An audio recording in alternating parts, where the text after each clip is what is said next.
Hello दगड़ियों, नमस्कार। पहला और जोरदार स्वागत है आपका मेरे एक छोटी सी मिनी व्लॉग में। तो दगड़ियों, जैसे कि आपको पता ही है कि राखी आने वाली है, तो इस महीने तो त्योहारी त्यौहार हैं। तो दगड़ियों, हम भी चले गए थे थोड़ा बहुत राखी की शॉपिंग करने के लिए।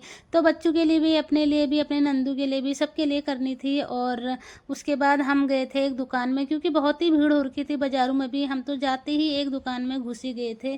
तो हमने कहा ज़्यादा दुकानों में देखेंगे तो कन्फ्यूज़ से हो जाते हैं, इसलिए एक ही दुकान से ले लो सबके लिए। तो इसलिए हम इस दुकान में चले गए थे। यहाँ भी भीड़ हो ही रखी थी। फिर ये भैया ने हमें दिखाए यहाँ पे कपड़े।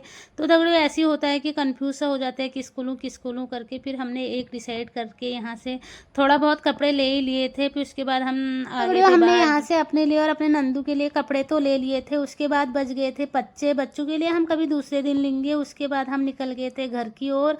तो संत नगर से थोड़ा आगे आके यहाँ पे इतना सारा जाम लगा था। बुराड़ी का जाम तो फेमस ही है दगड़ियों। उसके बाद हम पहुँचने वाले थे अपने घर के पास। तो यहाँ पे थे गोलगप्पे वाले भैया, जो बहुत अच्छे गोलगप्पे बनाते हैं। तो दगड़ियों, ऐसे ही होता है ना, कहीं कहीं के गोलगप्पे पसंद आ जाते हैं, कोई भी चीज़। तो यहाँ पे मुझे लग गई थी पानी की प्यास। सबसे पहले मैंने पानी पी लिया था यहाँ पे, और उसके बाद हमने यहाँ पे गोलगप्पे पैक करा लिए थे। और उसके बाद हम घर जाके ही खाएंगे, क्योंकि बच्चे भी घर पे हैं। और उसके बाद मैंने भैया को पैसे दिए। तो कल था सोमवार, तो मुझे थोड़ा फूल भी लेने थे। तो मैं चले गई थी सामने दुकान पे फूल लेने के लिए। यहाँ से मैंने थोड़ा बहुत फूल और बेल पत्तर वो भी पैक करे। उसके बाद हम निकल गए थे घर को।